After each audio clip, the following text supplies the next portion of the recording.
Hi, welcome to Something New is Possible. I am here today with Adam, and I know I'm going to mess up your last name, Girsault. And I'm excited to interview you today. And I'm going to get started by reading a little bit of your bio. So, Adam was born in Paris and now based in Tel Aviv. He's the CEO of Your Dream School, empowering students to achieve their academic goals. Adam is also a proud gay dad, passionate about designing a life that truly aligns with who you are, both in business and in family. So, welcome, Adam. Thank you, Barbara. Thank you for having me. My pleasure. So, I always like to talk a little bit about how we know each other and just to sort of put a little bit of context to the podcast. So, I think it's about a year ago that you and your lovely husband and I met at a gay, lesbian, bisexual, queer, trans sort of brunch, English speaking brunch in Tel Aviv. So, and Exactly. you, In Sawarna, yeah, yeah. you, you guys were sitting across from me, and then we started a conversation. Yeah, exactly. So, tell the audience just a little bit more about what you do personally, and who you are, and what you do professionally, so they can get a better understanding. Yeah, so just to give you a bit of background, so I was born in Paris and then moved to London for my studies, and then when I came back to France, I actually my current business, Your Dream School, is not my first business. I started a first business in hospitality right after university, which was called Splendid Stay. It was like short-term rentals in Paris. Oh, cool. So I did that for 2 years. I also started a small candle, like scented candle business at the same time as Splendid Stay. It was called Maison Moustache. Um, and yeah, so I've had several companies. I also worked in a large corporation in marketing at P&G in brand management. So I was able to try entrepreneurship and try the corporate world, and then go back to entrepreneurship, but in different terms as well, or in a different way. I think I really define myself as an entrepreneur. I like the independence that I have as an entrepreneur, and yeah, try the corporate world. And maybe it's something we're going to discuss as well. Made me realize, maybe double down the fact that yeah, I really enjoy being my own boss, and I also value like meaning in my work, because maybe my experience in the corporate world also made me realize that yeah, I need to have an impact in my work, and I need to be able to see the impact of my work, to be able to connect to it. Yeah, I can certainly understand that. I think that's one of the reasons why I became an entrepreneur, because it's like when you're responsible for all areas of the business, then you can also decide what impact the business is going to make. Ex- So mm, before we go into talking about business, and I think we have a specific topic for today. Tell us a little bit about you recently becoming a dad. Yeah, so my husband and I have been together for 10 years, almost 11. And so I think over the last couple of years, we've really started talking about like starting our own family. It's something that was very important to both of us. We explored different options, including adoption, but it made it sounded like surrogacy would be only viable option for us because adoption was very difficult in France, where we were living at the time. So we started exploring surrogacy. We talked to different agencies, and then we decided that we were going to do surrogacy in Colombia. So we found an agency there and started this project in the summer of 2023, and actually went to Bogota for the first time in October 2023. And then our son was born 2 years later in November 2025. So we've been dads for about 4 months now, a bit more than 4 months now. Congratulations. Thank you. And you actually met our son. I did. I had the pleasure of holding him, so he's adorable. So, anything that you want to say about that and the challenges that you guys experienced with that? Because I think it's something that would be of interest to the listeners. Of course, I think not giving up on your goal, because it's really something that we both wanted, to become parents. And obviously when we realized that, that we were gay, and that life was going to be, becoming parents was not going to be like as easy as for other couples potentially. Of course we started doubting, and then maybe people around us and our families were not always supportive of our project. Even if now they're very fully supportive and they love our son. But yeah, overcoming some of the challenges and the external pressure of, maybe a lot of people having an opinion on surrogacy, and using maybe discriminatory terms, about surrogacy, made us doubt as well, like, is this an ethical process, etc. And I think going through this process over the last 2 years, people have been able, around us have been able, and we have been able to, experience how much of a human process it was, and how, we've actually been able to bond with our surrogate and really build a meaningful relationship with her and connection. We're still in touch with her. We, message her like almost every day, and we send pictures. So of course, it is a non-traditional way of building a family, but I think we've been able to make it a very human process, where everyone felt respected, and where everyone was very satisfied throughout the process, and with the outcome. So I think if you have like a goal in mind, don't let others discourage you or tell you that you can't do it. Really try to focus, and if it feels right and if it feels good, then you should keep going. Yeah, that's a really important message, because there's so many ways that we stop ourselves, and just the the biological aspects of a gay couple bringing a child into this world, is obviously challenging. I mean, for the listeners who are not aware of the fact, I also have two kids, and I'm biologically not at all related to them. But Mhm. then there's this aspect of, there's physicalities, there's emotionality, there's nature, nurture. There's, I also look at, I definitely feel like I'm the spiritual parent of my kids. Mhm. So good for you guys for Thank having a you. vision and then manifesting in that, however long that took, and whatever you had to do in order to make it happen. Exactly. And yeah, we're very, very proud of achieving that, and we're so happy to be dads. And I think people around us, even we have a lot of very conservative, or very religious people around us, and I think they've also realized that we're non-traditional family, but we're still good dads, and we love our son, and our son seems very happy and balanced as much as possible, at least, given the context, and yeah, the fact that he's still 4 months old. Yeah, I think they've been able to see how, that there's a lot of love, and that we're very happy, and yeah, excited family, or I don't know. Yeah, I mean, for sure. And I think, babies have a way of just disarming people, and then all the naysayers as soon as they see the baby, they go, oh, okay, and so that's good, because there's Exactly. love is love, and so good for you guys. Thank you. So I'm going to switch the subject, because when I first approached you and we were talking about what could we potentially talk about on the podcast, you shared with me a TED talk about, I think a rejection project would be the right way to call it, and that really intrigued me.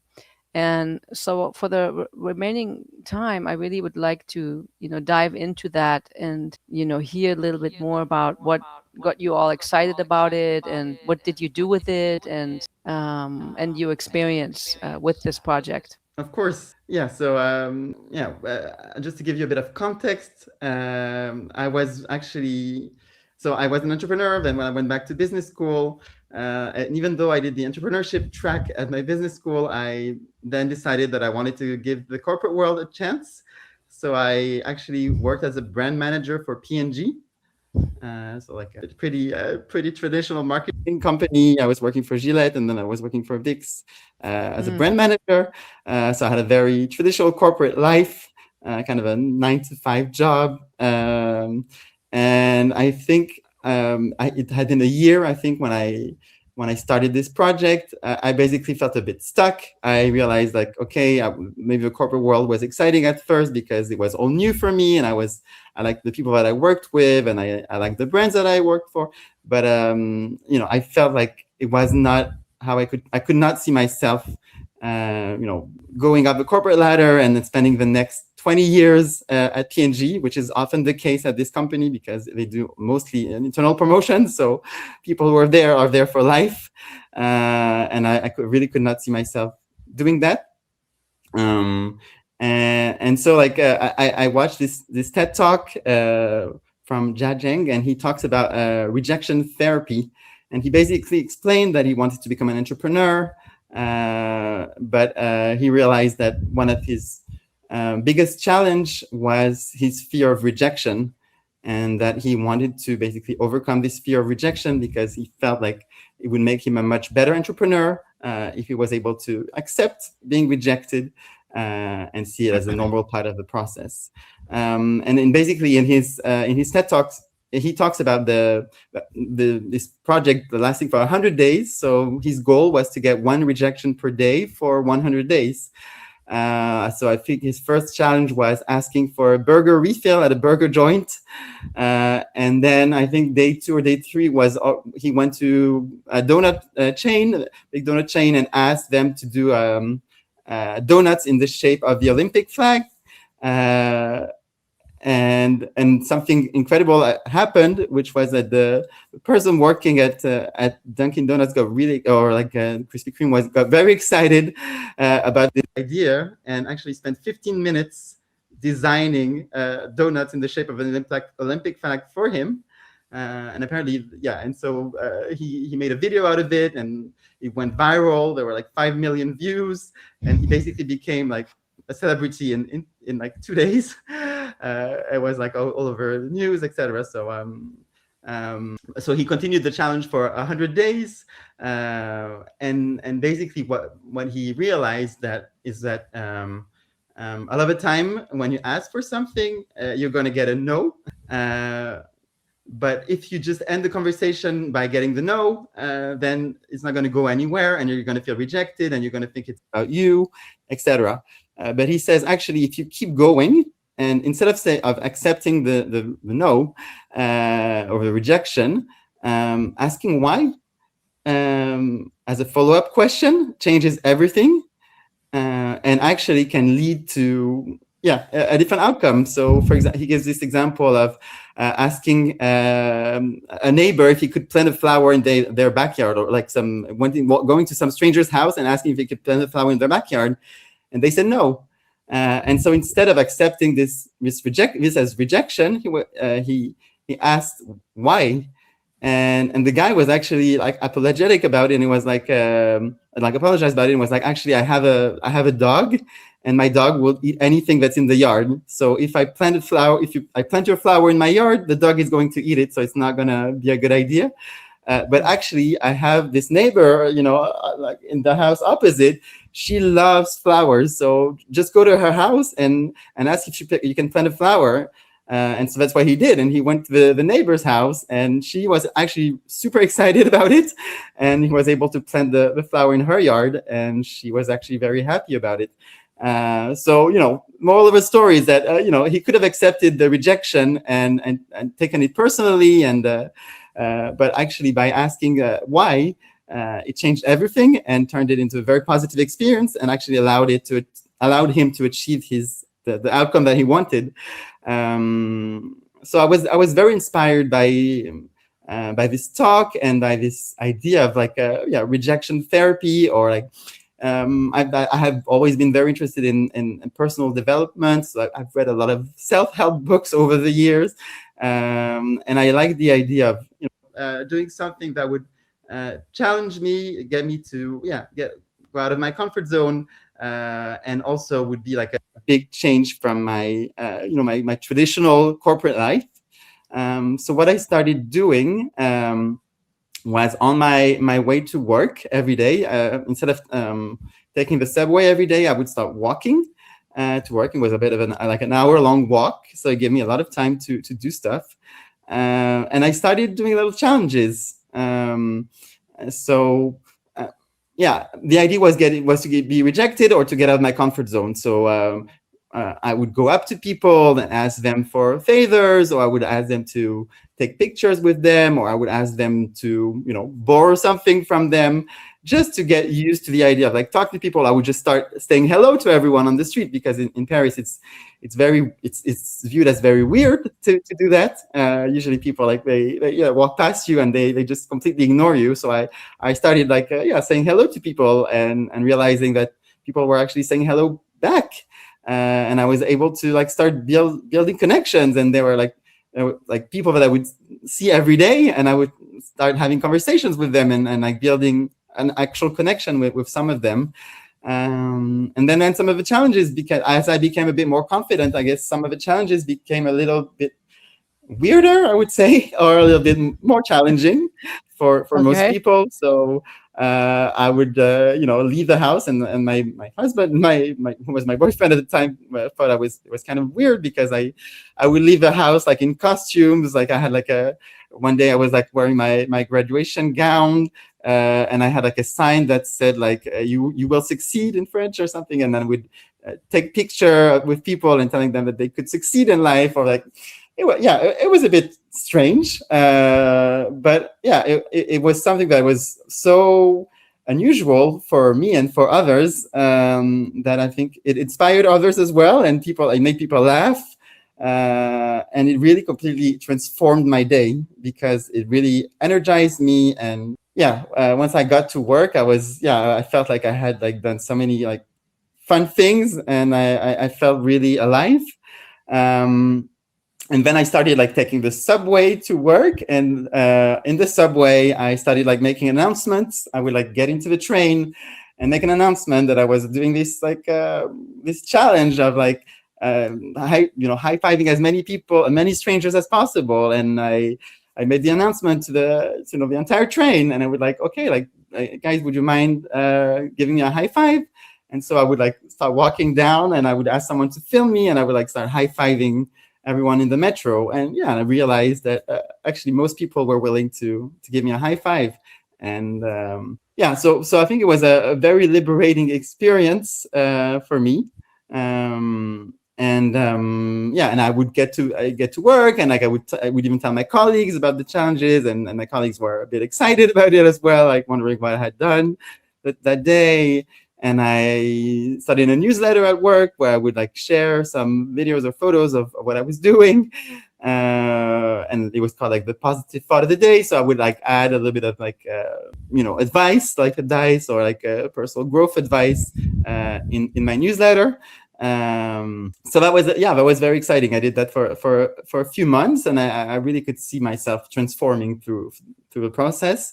And then HR one day came to my office at my desk, and basically told me that it was not okay to do that, because I was sending the newsletter to people that had not necessarily agreed to receiving it, even though the French CEO of P&G had actually responded to one of my newsletters and told me that he liked it. But HR was worried about me communicating to members of a company without their approval, etc. So they basically told me to stop. It felt a bit disempowering, I guess. Right. And I also felt that, I think it also made me realize this is not the right environment for me. I need an environment where I can just be myself and have more fun. And I think it made me realize maybe I'm ready to go back to becoming an entrepreneur, because I think my first experience as an entrepreneur was, I was relatively successful, but basically my business partner at the time decided after a year and a half that he didn't want to do that anymore. So he left the company very suddenly. So I was kind of left on my own to manage it. And I had just graduated from from college. I studied law, and, so I didn't feel like I was ready to like have a company by myself. Um, and so I think, going for the business school and having this experience in PNG, and then this comfort zone challenge, I think made me realize that I was maybe ready to go back to becoming an entrepreneur, maybe becoming an entrepreneur in my own terms, designing my company as I wanted it to, that would match my aspirations and my lifestyle. And I think that was the trigger to start your dream school. Oh, wow. What a cool story. Thank you. So, and how long ago was that you started your dream school? So it was about 8 years ago. Oh, wow. So that's quite a while back that you did this challenge. Exactly. It's been it's been quite a while, and I actually when I was doing the challenge, I also did like a few sessions with some friends. One on the Champs-Élysées in Paris, like on the big avenue in Paris, where we would like challenge each other to like go talk to strangers or like wear like funny costumes and things like that. So I think it was I tried to inspire others as well to get out of their comfort zone. And I think it's been a really fun experience and something that I like to remind myself of. But I was able to do that even when I look at some of the challenges that I did back then. I'm like, wow, I was kind of crazy. Like, could I do it again today? But yeah, reconnecting to who I was back then and to this identity. And it also made me realize that you can, other people can define you, or you can even like define yourself or think of yourself. Okay, like maybe I define myself as an introvert or someone who's like afraid of doing talking to strangers, or maybe not always comfortable in social settings, even if I've worked on it. But I think doing this challenge has made me realize that you don't have to. Your identity can change. Your identity is never fixed, and you get to decide as well who you are, and you get to decide as well. You can transform yourself by taking action. You can basically redefine who you are and create a new identity for yourself. That is so true. It's a very powerful statement because I think popular belief is still that no, you cannot change your identity. You're born with it, and then that's it. It's set in stone. But I totally agree with you that you can change. I'm in the business of change, helping people to change. And also you're in the business of helping people to change because, let's say a student comes to you and they're not very good at XYZ, and maybe they wouldn't be able to get into their dream school. And after you tutor them and support them and, guide them, they can actually get into their dream school. So definitely we can change. So I have a question for you. Exactly. How much of this is still alive? How much are you still getting outside your comfort zone? Are you still doing crazy challenges, or is it sort of just something that's in the past? No, so we still, the Instagram account still exists. So if you want to look at some of the challenges that I did, it's still on the Instagram account, so we can Okay. add it to the show notes. Yeah. And I would say like it's really taught me that, and I've learned it through like some coaches that really inspire me, like Brooke Castillo or Tony Robbins, that doing they talk about like doing something hard every day, or challenging yourself every day. And I think it's something that I still try to do. It can be in any different kind of way. It can be like doing a very hard workout, or like taking a very cold shower, or like doing something that is challenging for you, like whether it's talking to a stranger, or asking for something that you're not used to asking for, or can have such an impact, because it if you do it every day, or if you do it regularly, it reinforces the idea that you can do hard things, and you can do things that make you uncomfortable, and you're going to be okay. And the more you get used to the idea of I can do something that today for me is very challenging. First of all, the more you do it and the less challenging it becomes like almost like second nature. If you start working out, of course, the first couple of sessions are going to be very challenging, but then the more you do it, the more you realize actually it's part of my routine and it's part of my identity now. So it's not even, I don't even have to think about it, or I don't even need motivation to do it. It's just, second nature. And I think it's the same with with comfort zone challenges. The first time, I remember the first day, even just looking at someone in the eyes and saying hello to them was very challenging. And the first day, I think I started saying hello to people, but I was speaking so quietly that they weren't saying hello back, but it's because they couldn't hear me. They couldn't hear me. But when I gained a bit more confidence and I started doing more, more than once, I started raising my voice so that people could actually hear me. And then I guess they interpreted it as rude not to say hello back, because they clearly thought, okay, this person is actually saying hello to me, so I need to say hello back. But yeah, just so something as trivial as just saying hello to someone can be like the first challenge, or like even just asking a stranger, like, what time is it today? What time is it right now? Is a good place to start. And then with time, of course, you can make the challenges more, more sophisticated, or make it interesting for yourself. Because if you do the same challenges every day, then you're gonna maybe get tired of it, or it's gonna become too easy. So I think the key is really to make it a bit harder every day. But yeah, it's still something that I try to do. I haven't posted on this Instagram account since, but it's something that I'm considering doing again, maybe in a different format. But I think all the learnings that I got from this experiment, I do try to apply them to my life and to my business as well. Try different things, take small actions consistently. And that's how you make like real progress. That's so true. That's exactly right. You take consistent actions and you step outside your comfort zone. This is how I would describe it.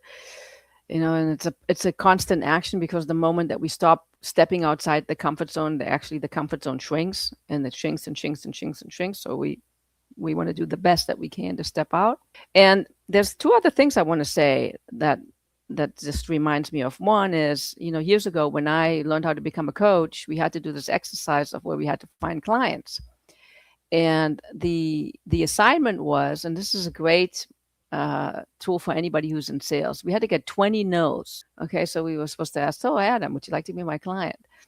And you do the math. If you've gotten 20 no's, then part of the process were that you got some yes. So the whole idea was to be okay with a no, because if you're in sales and you're not okay with getting a no, then you will eventually stop selling, because it's so uncomfortable that and that's actually the case for some people. That why don't they sell? It's because they can't handle the no, and it feels like a rejection. So when we're comfortable with this notion of getting a no, whether you call it rejection or not, we're by default able to accomplish more, because we're not going to be stopped by that emotionality that it comes back and zaps us or feels negative. So for those of you listening, if you're in sales, or if there's something that you want to accomplish, you might want to set yourself a goal of going for 10, 20, 50 no's, and then just see what happens in the process. You might actually get some yes. It could be dating, for those of you who want to go out dating, go, ask 20 people out on a date and just see what happens. There's probably one that's bound to say yes. Yeah, I actually had a similar approach to dating back before, but that's how I met Lawrence. I was very, very committed to finding a boyfriend at the time, and I was on all the apps, and I really treated it as looking for a job. I was very committed to doing everything that I could to meet new people, and being on all the apps. And actually, Lawrence was only on one app, so I'm glad that I was on many of them, because if I'd not been on all of them, then I wouldn't have met Lawrence, because he was only on one of them. Yeah. The importance of giving yourself the chance to get a yes. Yeah, exactly. So if you only ask, if you only do one sales call, you're more likely to get a no. But if you do 50 or 100 or 200, eventually you're going to get a yes. Or if you don't get a yes by 100 or 200, then there's something else that you need to fix. Yeah, there's something else, maybe then there's the ask is not correct or something like that. So very, very important topic. Also, one more thing I want to talk about. Years ago, I did actually do a coaching study with salespeople, and we were looking to see what would have the biggest impact on people being able to increase their productivity. And it was the fear of rejection. So once people were able to handle that better, and then by default, just like we've been talking about, people would sell more. And this was with financial planners. So financial planners sometimes have a tendency just to stay in their little, in their office, and they work on the plan, and they work on this, and they service the products and research new products, rather than saying, hey, would you like to invest more money, which is, the sale. So these are all things that support what this guy started to do and what you've been doing. And what we want to encourage you guys who are listening and watching this podcast to do, to, take some risks and maybe have the conversations that you've been wanting to have. And I think this has even maybe a different or deeper application when we talk about, how people are afraid to say what they want to say. Or I hear a lot in my coaching, oh, I don't want to hurt people's feelings, and therefore I'm not going to say it. It's all a form of rejection. So it's not necessarily only about sales and being an entrepreneur and accomplishing things, but this whole idea of feeling rejected and feeling hurt and shutting down and not saying what you want to say really has a long list or many ramifications. Sure. Yeah, and I think it's definitely something that, having uncomfortable conversations in your private life as well, in your personal life as well, I think is, sometimes necessary because, it is going to allow you to, affirm yourself. And actually, based on our discussion earlier about the surrogacy and even like coming out and getting married to Lawrence and having a baby, like if I had just not had any uncomfortable conversation with my family, maybe I wouldn't have been able to live the life that I have today, or I would not, I would have been too afraid to hurt my family's feelings, and then I would not have been able to design the life that I have now. And actually, me being willing to have this uncomfortable conversation allowed them to actually accept who I was and accept my my identity and my life, and to build like more meaningful connections with them as well. So it's also in the interest of the relationship to do that. For sure, so hey, if you're in the closet and watching, maybe it's time to come out of the closet, or whatever, question your behavior of what you've been doing, what doesn't feel good. So and I mean, for some of us, we take big, we take this on in big challenges, but it's fine just to do, take it on and have this conversation with yourself, and even to take a look at, oh, where could I step more outside the comfort zone? What is it that's not aligned with my life? Where do I want to take more of a risk, and where might I not do that because I'm afraid to get rejected? So all true and all I think very empowering conversations and actions for people to take. So we're about to wrap up, Adam, because I kept you long enough. And anything that you want to leave our listeners with? Any last words? Yeah, I would say that if you feel stuck right now, or if you feel like you're not necessarily where you want to be in life, I would encourage you to just take a small step, just take a first action, because I've read a lot about this topic, but a lot of the time we think that motivation comes first, and then you take action because you're motivated. But I would say that it's the other way around. Usually you start by, you have to start by taking action, and then motivation will come.